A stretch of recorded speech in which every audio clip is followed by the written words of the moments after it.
Hello, hello, hello everyone. What is going on? James here. And today I bring to you casual combat talk. And the first thing we will be talking about is UFC 265 predictions. Sorry about the chair creaking. But yeah, let's get into this then. So the first fight we shall be talking about is Bobby Green versus Rafael Fiziev. Should be interesting, to be honest. I mean, Fiziev with his movement, Bobby Green is not going to be able to take him down. So it's just going to be a stand-up fight. And no one's beating Fiziev in the stand-up. Amazing body kicks, amazing boxing, amazing from a distance, amazing in the pocket. The way he flattened Renato Moicano, amazing, just going to the body loads and then coming up top eventually. Kicking him in the legs too, backing him up, mad pressure. He's just an absolute utter beast, if I'm being honest with you. So, what can Bobby Green do? Well, he's mostly boxing and wrestling. He's not going to be able to take him down. I think a lot, even really great people like Islam Makhachev and Gregor Gillespie, Kevin Lee, even people who are pretty great at wrestling, I feel like, and even Michael Chandler, I think they'll just struggle to take him down because of his movement. He's just so amazing at ring craft and getting around the octagon. So yeah, I think Rafael Fiziev gets probably a second round TKO. I know he couldn't finish Mark DeCasey, and Mark DeCasey, it was really competitive in that third round, to be honest, but the first two, Fiziev absolutely dominated him. But yeah, it should be an interesting fight. It'll be great to see Fiziev climb the ranks. I really think he could knock out someone like Hooker. I think he's got a great chance against the Justin Gaethje. I think he beats the Justin Gaethje. Against the wrestlers, even though I think his movement will help him against a lot of them, there is a good chance he could get taken down and beaten. But it's quite a low chance because he's just so good at moving around the octagon that it's just really, really hard for people to even take him down. I mean, his takedown defense is 100%, so no one's managed to get him to the floor yet. Anyway, let's get into the next fight. Michael Chiesa versus Vicente Luque. Interesting one, really, because Chiesa's stand-up is absolutely hopeless, but he's pretty good at controlling people on the ground. But a lot of the times where we've seen Vicente Luque do well on the ground, it's usually been after it. Like, he's usually got a front headlock and then transition to a DAS or whatever. But it's usually like him, hitting them and wobbling them and beating them up first, and then he gets the submission when they're dazed and out of it. While Chiesa, I just think he's really, really good at controlling people. I can't see him being able to submit Luque. I know, but the thing is, we haven't seen Luque on his back that much, really. A lot of the submission wins has been fights when he's winning. So, Nico Price, the first fight, that was a submission, wasn't it? He was battering him quite a bit, and he managed to tap him out. That was the first fight. The second fight, it was a doctor stoppage. I think in the middle of round 3. Mad close fight with Mike Perry, though. I remember that being mad close. He was losing to Brian Barberena, but managed to get the win with some knees and punches. Kept going to the body, and it paid off in the last few seconds of round 3. I think there was only like about 5 or 4, 6, 7, whatever. Let's say there was probably about, I think there was like 5 or 6 seconds to go. But yeah, it was a what's it called? Brambo choke that he got on Nico Price in the first fight, and obviously against Woodley, it was a Brambo choke as well. It wasn't a DAS. Sorry, I got that totally wrong. Against Randy Brown, I know Randy Brown managed to take Vicente Luque down, but Luque got back up and managed to finish him. So, I mean, can he do the same to Chiesa? I mean, Chiesa... And, Leon Edwards got Vicente Luque down, but Chiesa's a way better wrestler, grappler, and he's better at controlling people. But obviously, Vicente Luque, I think, when it comes to the submission grappling side of things, they're fairly close. But I feel like Chiesa is way better at the wrestling side of things, being able to control people. He's done great in this division, really. I mean, I know he absolutely wrecked Neil Magny, and I thought Neil Magny would have done half decent, but Neil Magny was just fighting daft in that fight because he kept deciding to engage with him. Like, I can't remember which round it was, but like he got the double unders and got him up against the fence, then got his back, and then instead of separating or hitting him a bit and then separating, he like pulled Chiesa back onto him, and then Chiesa turned around and was controlling him, turned around on top of him and controlled him again. It's like, why would you choose to engage the grappling when you're doing so well? Ridiculous. But obviously, he submitted Condit, wrecked Diego Sanchez, wrecked RDA with the grappling, and wrecked Neil Magny with the grappling, just controlled him amazingly. Can he do the same to Vicente Luque? It's difficult. It's so difficult. I mean, RDA, striking's brilliant, and he managed to control him. And RDA, I know he struggles against wrestlers, but we haven't seen Vicente Luque do where... All we've seen Vicente Luque when it comes to grappling and defending takedowns, or, getting up off his back, was Randy Brown and Leon Edwards. Everyone else has been, standing with him, and that is the ideal fight for him, isn't it, really?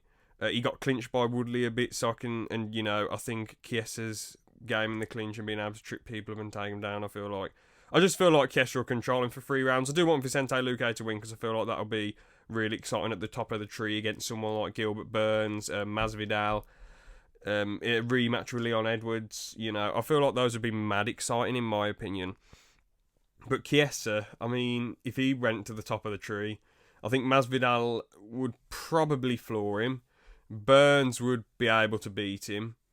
And I think Chiesa would probably be able to just control Leon Edwards for the whole fight. That's just my opinion at the top of the tree. I think he'd be able to control Thompson too, but they'd just all be boring. Vicente Luque has one of the best chins, insanely tough as well, and he's one of the most exciting fighters. Just throws the kitchen sink and comes forward. Never really wants to take the back step. And no matter how much damage he's got done to him, or whether he's winning the fight or losing the fight, he's always going for it. He's never mentally defeated. So he's so exciting. I want him to win badly, but I'm going to go for Michael Chiesa, unanimous decision, 29-28 probably. To Chiesa, it'll be quite a boring fight though. I think he'll just be able to control him for 3 rounds. To be honest. But yeah, next fight is Pedro Munhoz versus Jose Aldo. And I mean, Aldo just doesn't do the leg kicks, does he? He does not bother with the leg kicks when he needs to. Not in recent times anyway. He's just tried to box constantly. Sometimes he goes to him for a round, but then abandons them, and they're like his best weapon. And I feel like if you're just going to box with Pedro Munhoz, it's going to be so close and competitive, and especially if he goes in the pocket with him. I know Aldo's body shots, he sort of fakes with his left a bit and then goes to the body with 2 shots to the body. I think Pedro Munhoz can counter over the top at that, to be honest, in the boxing department. I know Aldo's got a bit of reach and height, but, I feel like Pedro Munhoz in the pocket, he's an absolute beast. And Pedro Munhoz actually does throw kicks, as he's not just using the boxing all the time. I feel like it's going to be close. I feel like it's going to be a very interesting, fun fight. So yeah, I feel like Pedro Munhoz probably gets a... Thing is, Aldo did look good against Marlon Vera, and Vera is really, really good. I know people don't want to give him that much credit, but he's pretty good. Oh man, I'd probably... let's just go for Pedro Munhoz. I think he'll get it done. 3rd round decision, 29-28 again. That's another 29-28 I'm picking. I feel like he gets 2 rounds out through. I think Aldo maybe gets the first one. If Aldo does use his leg kicks, then I think Aldo can win. But if Munhoz is actually mixing it up and he's coming forward and doing better in the pocket and Aldo isn't trying to throw those kicks, I just feel like Pedro Munhoz is just going to win 2 out of the 3 rounds. But yeah, alright then. So next fight is Amanda Nunes versus Juliana Pena. So, yeah, I mean, wait, hold on a sec. Oh, no. It's off a day ago. How did I miss this? Oh, for goodness sake. How did I miss this? Because I looked it up on my phone. I just wanted to make sure, turn my phone on. Obviously, went on Google. So I just wanted to make sure it is Juliana Pena. I just wanted to make sure. And it said it's cancelled a day ago. She tests positive for COVID-19. Oh, for goodness sake. I mean, pretty boring fight, because let's be real, all that's going to happen is Nunes is going to absolutely dominate her. Pena only really had the clinch, so I would have gone for Nunes to win by a 3rd round TKO. Pena just clinches people, and she was ranked number 6. I mean, I know rankings don't mean that much, but it's like, man, I just want to see Nunes against top people. But I'll save that for when Nunes actually is fighting, because, oh man, that is gutting. But I suppose we can just move on to the main event then. So, yeah, I guess, look at Fury versus Wilder 3. That's been off because Fury got COVID.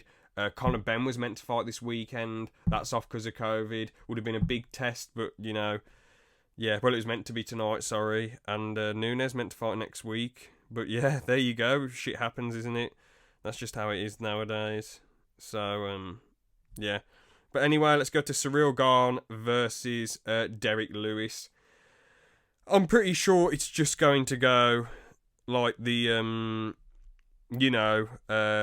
José Rosenstrike fight, where Ciryl Gane just tip-taps him, jabs him, outside leg kicks him, and pretty much just dances around him. I don't see him going for a finish. I don't think it's worth risking it against Lewis, to be honest. Ciryl Gane doesn't really make too many mistakes at all, really. He's just a master at the stand-up.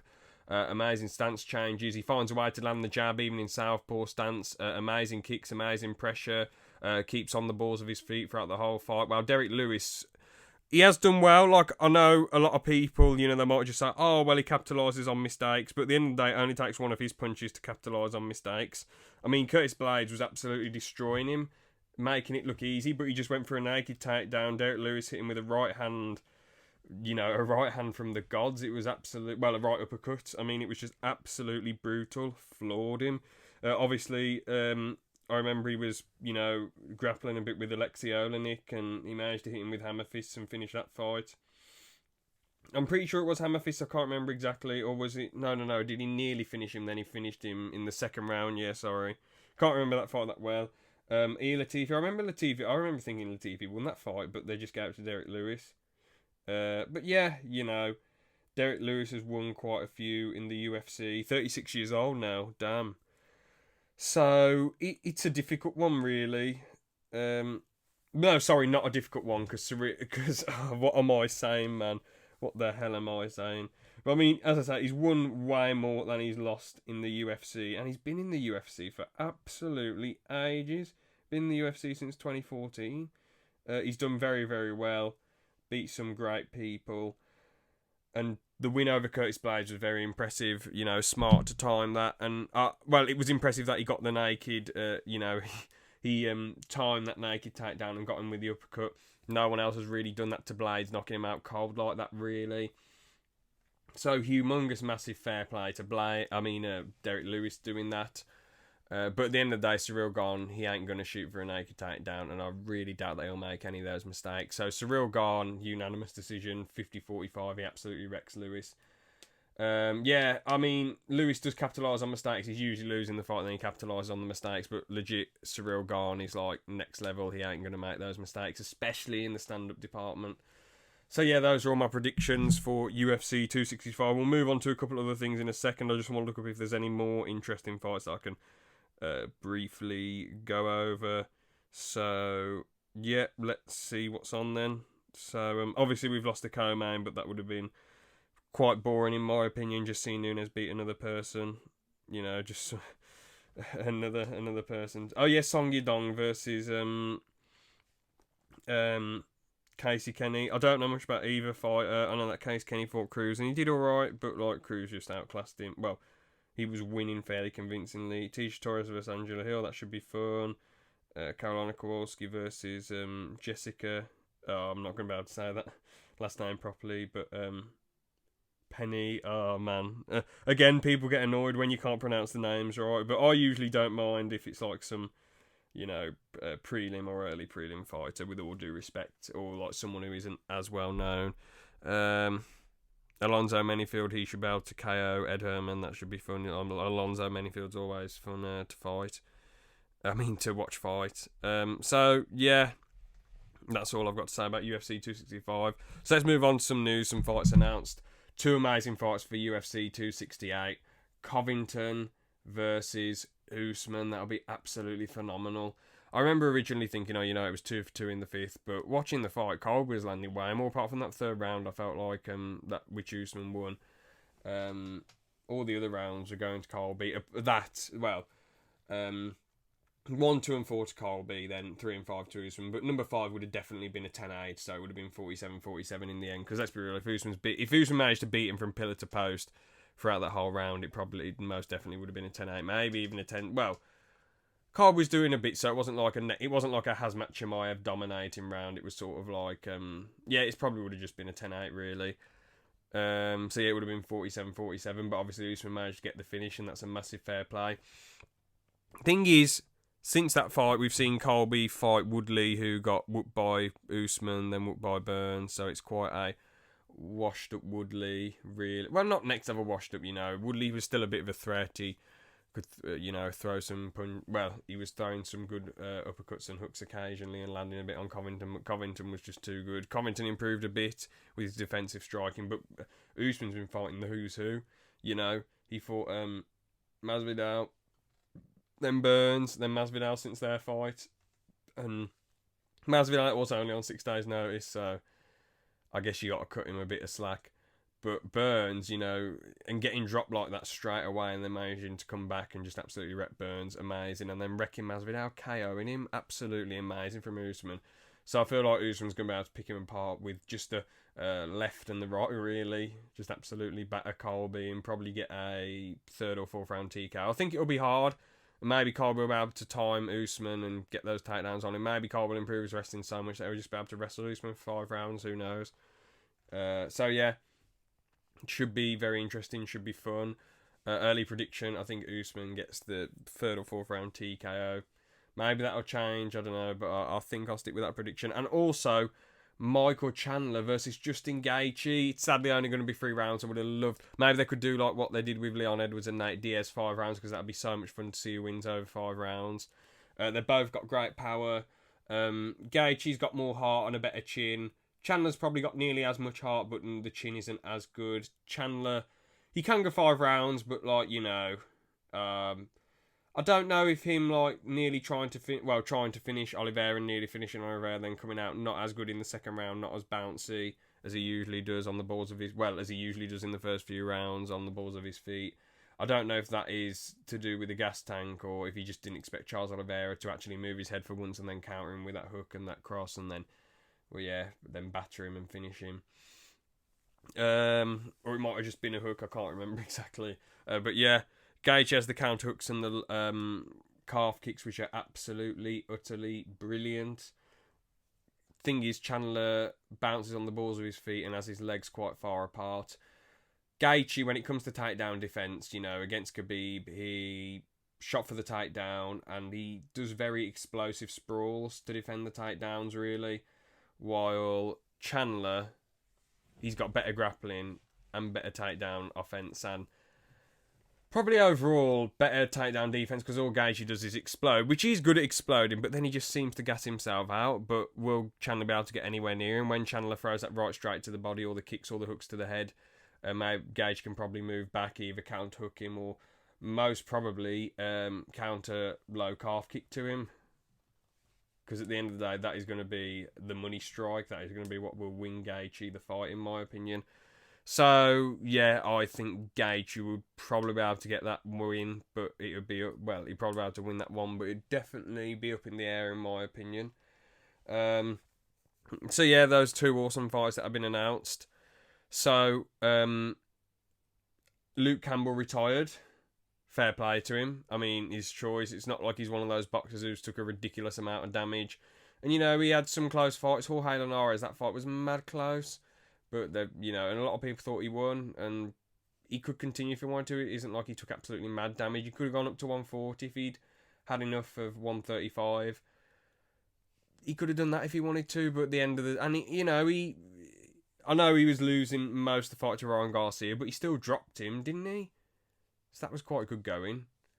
So at the end of the day, but if he wants to retire, if he doesn't want to do another training camp, if the boxing's war on him, and he's just had enough of it, then that is absolutely, utterly fair enough. It's his choice. If you're not fully committed, you shouldn't just do it for the money and whatever. You should do it because for a bit for the money, but also because you really want to do it and you still have that passion. And if he doesn't have that passion, then that is more than fair in my opinion. So hopefully Campbell enjoys retirement and just chills out now and has a good one.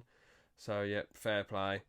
That's all I've got to say, really, though. So, thank you so much for watching Casual Combat Talk. And, yeah, have a good one. and see you. Oh, wait. Before I go, let's talk about Sean Strickland versus Uriah Hall quickly, might as well. I sort of feel like the thing is, with Sean Strickland, he comes forward, he's amazing at coming forward, but he isn't really that defensive. He sort of keeps his chin up in the air a little bit, and he's just got one thing that he does, come forward, and amazing hands, absolutely amazing boxing. But just comes forward, really. That's all he does. Never takes a step back, which is fair play. Very exciting and fun to watch. But at the same time, it's a bit risky, really. And I feel like the top of the middleweight division will definitely be able to take advantage of that. Robert Whittaker, Israel Adesanya, even Kevin Holland to a degree, Calvin Gastelum, Darren Till, Jack Manson, maybe, I don't know, maybe Marvin Vettori will be able to take advantage, I don't know, definitely Gerard Cannonier would definitely be able to take advantage of that any day of the week, in my opinion anyway, such a powerful guy. But yeah, Uriah Hall, they've pretty much matched him up badly, because obviously Uriah Hall's done well, he's on a 4-fight win streak, isn't he? They probably thought, Wyman would be able to wrestle him and do exactly what he did to him in 2010 or 2011, wasn't it? So, but obviously he didn't. But, he managed to absolutely flatten Bevan Lewis. Managed to beat Shoeface in a very close fight, in my opinion. Beat Silver in 4 rounds, even though, in my opinion, he lost the first 2. Beat Chris Weidman, because Weidman threw the low calf kick. But he just doesn't deal well with pressure fighters, and Sean Strickland is the ultimate pressure fighter. Unless Uriah Hall does something absolutely bonkers and catches him, I can't really see Uriah Hall winning. So I'm going to go for Sean Strickland 5-round decision. I think he just beats him up for 5 rounds. And everyone else on the fight, Jason Witt versus Brian Barberina, nice. Jason Witt's got good wrestling, but he's got a glass chin, and Brian Barberina is a beast. So I think Brian Barberina will be able to finish him quite quickly. Jar Gordon's fighting Nicholas Stoltz. I don't really know the rest of the people on this card, I'm sorry. So we got... I don't really know it. I don't know the rest of these people. So yeah, apart from Jar Gordon, Brian Barberina, Jason Witt, and the main event. But you know what? I'll watch it. And should be fun. I'll say Sean Strickland will probably win his, and Brian Barberina will probably win his fight too. So yeah, again, thanks for watching, and see you. Have a good one. Laters.